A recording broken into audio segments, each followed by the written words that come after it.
Assalamualaikum warahmatullahi wabarakatuh. Alhamdulillahi rabbil alamin hamdan katsira wa ni'matillahi wa barakah.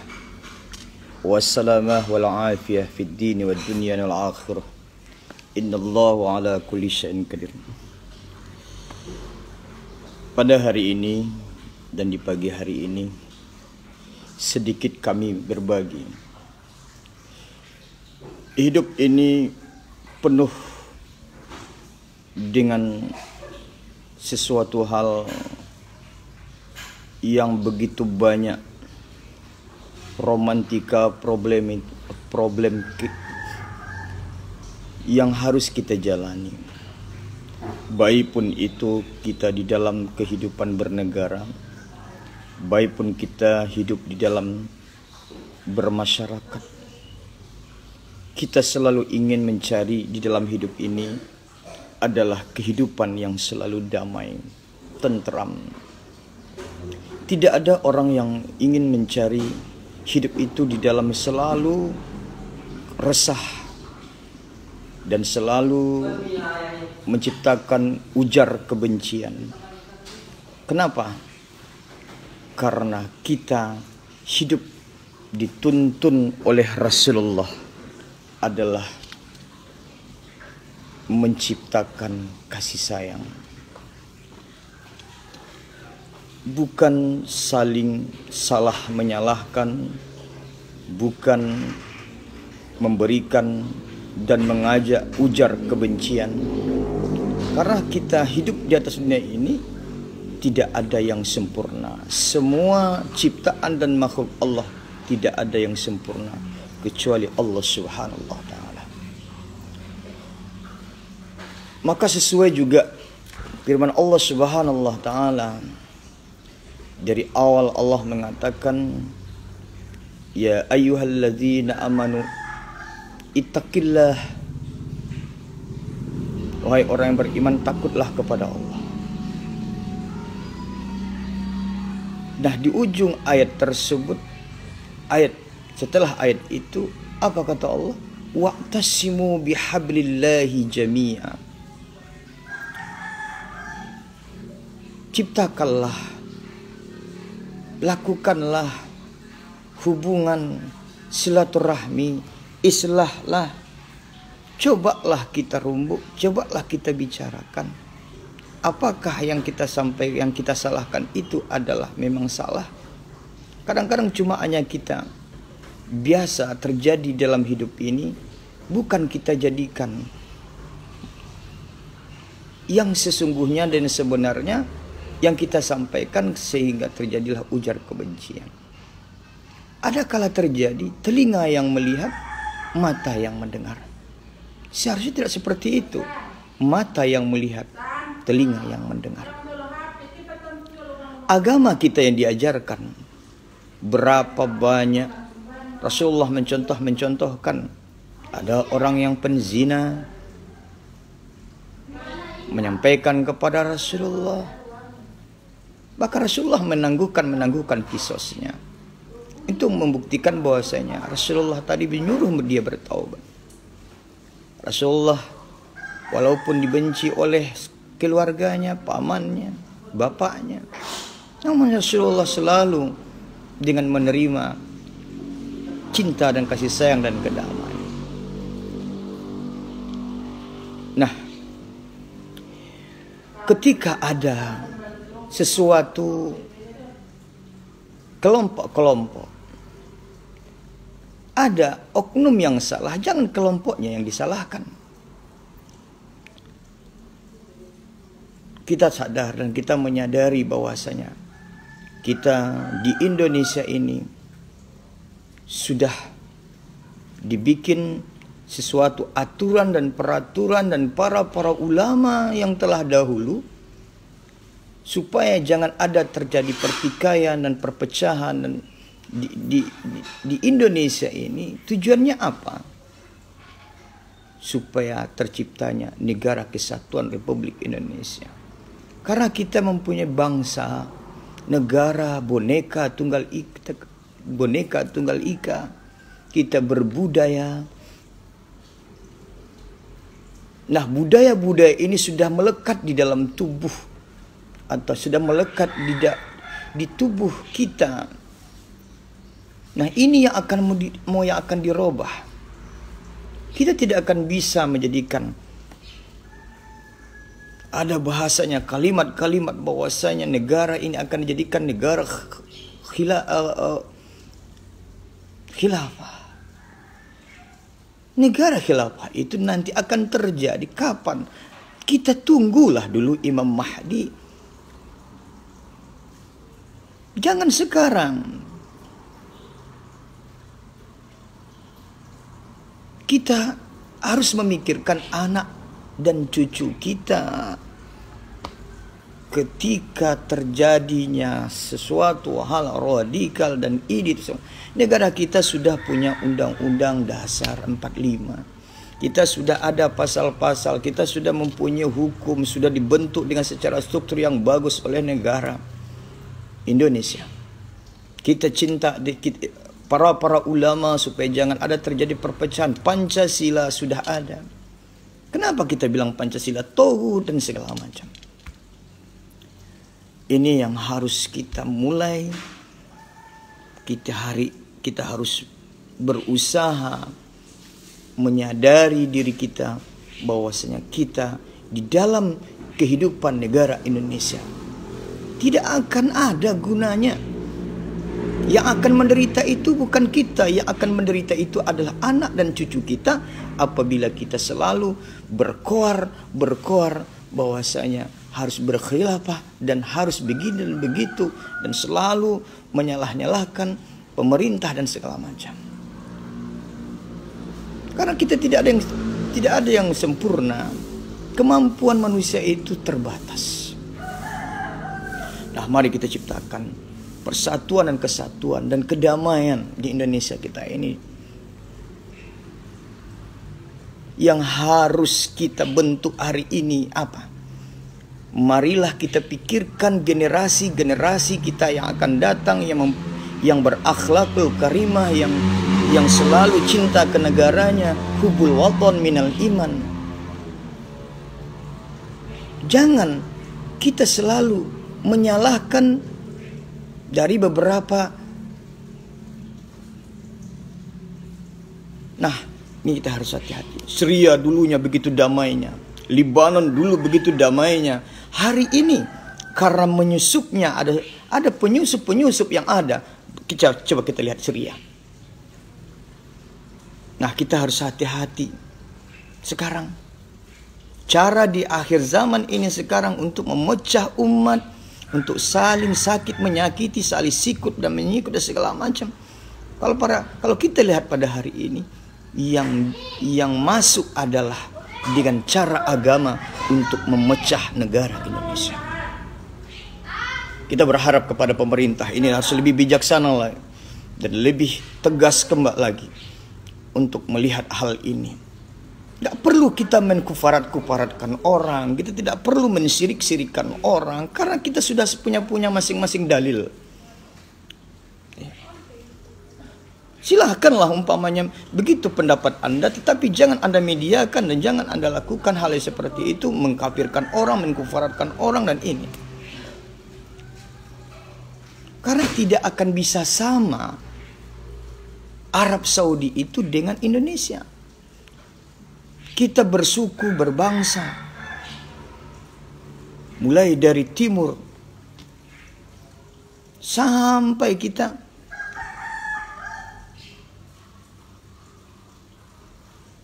ke Aceh, semuanya kita itu mempunyai cara-cara adat dan istiadat. Apalagi Sumatera Barat itu adalah sesuatu yang selalu memegang adat dan istiadat. Tapi inilah kadang-kadang kita berprinsip karena dimasukkan oleh susupan-susupan daripada tersebut.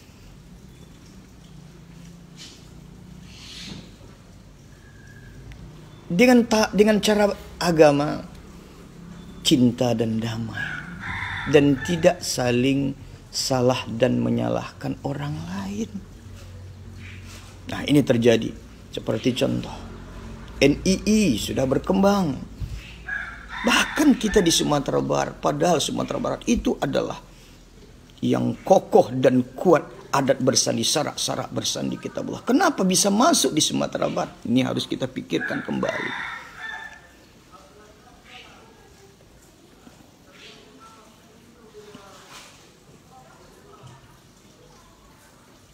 Raso Pareso di Sumatera Barat yang selalu menjunjung. Nah, artinya kita jangan sempat ikut di dalam hal-hal yang demikian ini. Dan yang kedua, kita harus juga memikirkan generasi-generasi kita tadi yang saya katakan tadi. Harus kita perhatikan pendidikan-pendidikan yang ada. Apabila sudah menyusup khawaris yang ada di dalam itu, yang akan mendobrak dan akan memberikan ujaran-ujaran kebencian ke dalam itu, maka ini akan terjadi untuk 10 tahun yang akan datang, untuk 15 tahun yang akan bisa terjadi kebencian-kebencian dengan pemerintah. Akan terjadi kebencian-kebencian bahwasanya Pancasila itulah tauhid dan segala macam. Nah, jadi marilah wa'tasimu bihablillahi jami'a wa la tafarraq. Al-jama'atur rahmah wal firqatu azab. Kita harus cari rahmat, bukan kita cari azab gitu. Sebenarnya kita semuanya sudah diatur. Ketika kamu salah, hukum ada. Ketika kamu terpidana, hakim ada. Negara kita sudah mengatur dan sebaik mungkin. Tapi kenapa kita selalu menyalah-nyalahkan pemerintah? Bukan berarti bahasa saya sekarang itu adalah pro dengan pemerintah. Bukan begitu. Artinya apa? Kita mengikuti aturan dan peraturan yang ada untuk menciptakan suatu kedamaian dan cinta kepada negara kita, cinta kepada pemerintah kita. Supaya bagaimana? Supaya anak dan cucu kita bisa menikmati apa yang ada pada saat hari ini. Bukan menciptakan kegaduhan, ujar kebencian. Ini yang harus kita jauhkan. Kadang-kadang kita salahkan suatu kelompok itu, padahal bukan kelompoknya yang salah. Yang salah itu adalah oknumnya. Jangan kelompoknya kita salahkan. Kadang-kala bisa saja kelompok itu bagus, tapi datanglah penyusup-penyusup yang tidak di dalam kelompok itu, dan dia berbicara dan dia berkata, dianggaplah kelompok itu salah. Jadi harapan kami kepada masyarakat, harapan kami kepada rakyat dan negara Indonesia, marilah kita kembali bersatu, menyatu. Kenapa? Dulu ketika kita cuma hanya ada Muhammadiyah, NU, kita semuanya damai-damai saja, tidak ada kita saling salah dan menyalahkan, bahkan saling menghargai. Nah, tapi ketika sudah masuk ini dan itu dan segala macam, apakah itu namanya ibaratnya tadi Wahabi yang berlogokan Salafi dan segala macam, dan itu dah HTI dan segala macam, NI dan itu.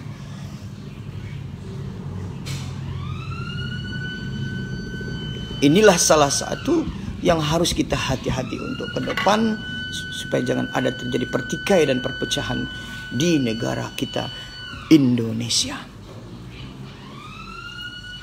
Hati-hati, kita sekarang yang sangat kita sedihkan sekarang, kita terfokus untuk mendidik anak kita dan mengajarkan anak kita. Sedikit-sedikit kita tadi memasukkan anak kita untuk sekolah ini, sekolah itu, dan sekolah ini boleh. Mau masukkan sekolah tahfiz bagus, mau masukkan sekolah ke pesantren bagus. Yang tidak bagus itu adalah jangan terfokus kita cuma hanya disebabkan tahfiznya, jangan disebabkan pesantrennya. Yang harus kita fokuskan itu apa yang ada di dalam tempat tahfiz itu, apa yang ada di dalam tempat pesantren itu, apakah dia tersebut mengajarkan untuk betul-betul cinta kepada negaranya, apakah dia betul-betul cinta dengan pemerintahnya, apakah dia itu cinta apakah dia itu selalu ingin belajar dan tahu bahwasanya Pancasila itu adalah ulama yang dulu yang untuk membentuknya, dan dia tersebut mengerti dengan Pancasila, apakah dia itu NKRI, Negara Kesatuan Republik Indonesia, dan tidak membuat suatu perpecahan di dalam negara Indonesia. Inilah saudara-saudaraku, saya ingatkan, kita harus mengingatkan. Negara kita ini adalah negara besar, negara yang kita cintai. Kenapa dulu orang-orang luar negeri itu menjajah kita untuk ingin mengambil negara kita ini? Belanda, Jepang, dan semuanya sebelumnya. Kenapa? Karena Indonesia ini adalah surga dunia. Kenapa saya katakan surga dunia? Kita tanam di sini tongkat, kok bisa berdaun? Coba itu tongkat itu ditanam di Arab Saudi, kok bisa berdaun? Maksudnya itu. Kenapa saya katakan demikian? Indonesia itu subur. Nah, coba kita nikmat sedikit baru diuji Allah, sedikit baru kita keluh kesah, kita sudah ribut-ribut dan ribut-ribut. Negara yang lain coba kita lihat, Syria, Palestina, coba kita lihat, India, negara-negara lain. Kadang mereka mempertahankan untuk makan saja susah, untuk mempertahankan gizi anaknya susah. Kita sekarang ini apalagi yang kurang? Kita sudah bisa makan, kita sudah punya fasilitas, kita sudah cukup, rumah sedikit sudah ada. Cuma kita hanya melihat bagaimana lagi untuk membantu orang-orang yang tidak mampu, yang mungkin miskin. Itu tidak semuanya. Kalau kita lihat sekarang, coba kita lihat kiri dan kanan kita. Tidak berapa lagi yang tidak makan. Nah, ini. Jadi, marilah sama-sama kita mulai sadar dan menyadari bahwasanya agama itu tidak pernah menciptakan dia tadi ujar kebencian. Ini harapan saya kepada para ustadz-ustadz dan para guru-guru. Jangan saling salah dan menyalahkan, jangan merasa benar. Sering saya katakan, sering sekali saya katakan, orang yang mengaku dirinya suci itu belum tentu suci. Orang yang mengaku dirinya bersih itu belum tentu bersih. Tapi orang yang mengaku dirinya tersebut untuk membersihkan diri, dia sadari dirinya mau mensucikan dirinya, mau membersihkan dirinya, merubah kesalahannya. Itulah orang yang suci dan itu yang bersih, dan bukan merasa lebih baik. Ini para ustadz, para kiai, para ulama merasa jadi ulama. Kebaikan-kebaikan itu, kita tidak ada luput dari kesalahan. Tidak ada kita yang bersih, tidak ada yang kita suci.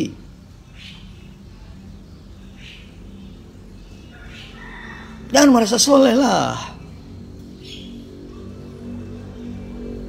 Untuk apa kita bukti-buktikan? Merasa soleh, kita hitam-hitamkan kening kita. Allah yang lebih tahu.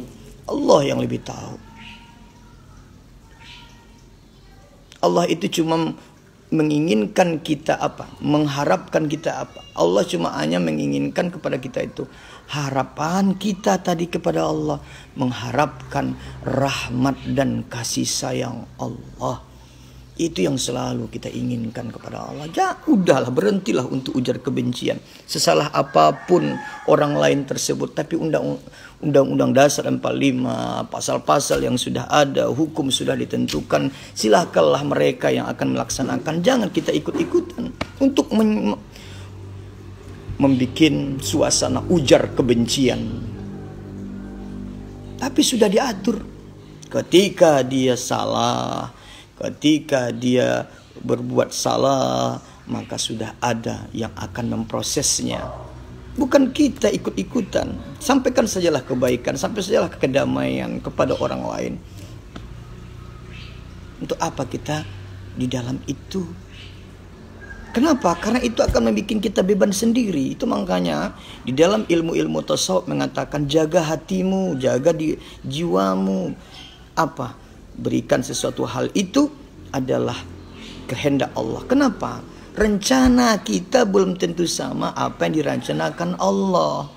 Kehendak kita belum tentu sama dengan yang dikehendaki Allah. Sekarang lakukan sajalah kebaikan yang kita lakukan dan jangan disalahkan orang lain.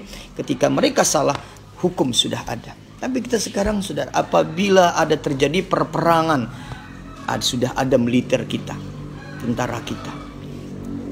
Ketika ada terjadi kesalahan hukum bagi mereka, sudah ada Bapak Polri kita.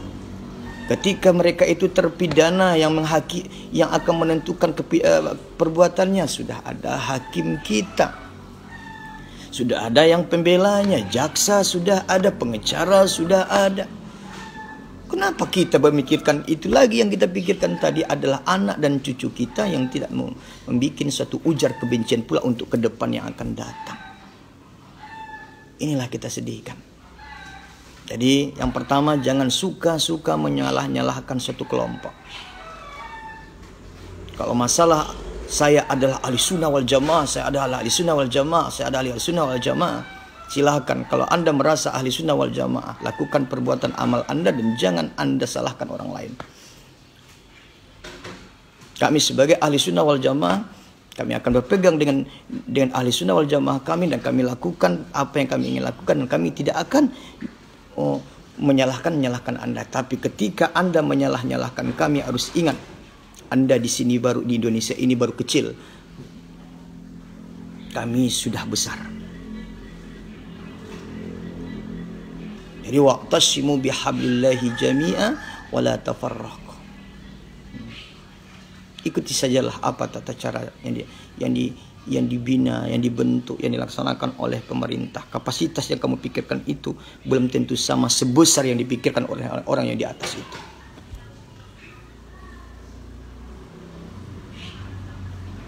Yang ketiga, hari ini saya kadang-kadang kita harus berpikir juga. Jangan kita selalu berpikir lebih hebat dan lebih hebat dan lebih hebat. Walaupun kita seorang profesor, walaupun kita seorang doktor S3, S2, kita semua itu mempunyai kelebihan. Kita masing-masing itu pasti ada kelebihannya, sekalipun dia S1, walaupun dia sekelas S2. Jadi bukan ukuran dengan profesornya, bukan ukurannya dengan doktornya, bukan ukuran dengan S2-nya dan S1-nya, tapi ukurannya adalah akhlaknya. Jadi ketika akhlakul karimahnya adalah sesuatu hal yang bisa mencontohkan, menciptakan kedamaian dan menciptakan selalu kesejukan di dalam kehidupan. Nah, menuntun manusia dengan yang baik, jangan dengan merasa lebih baik sehingga yang lain tidak dikatakan baik. Ini yang kurang baik. Nah, inilah mungkin yang dapat kita bicarakan, motivasi, inspirasi kita bersama. Marilah sama-sama kita berjuang bersama untuk apa? Untuk cinta agama dan cinta negara Indonesia. Allahumma fiq ila aqwamit thariq. Assalamualaikum warahmatullahi wabarakatuh.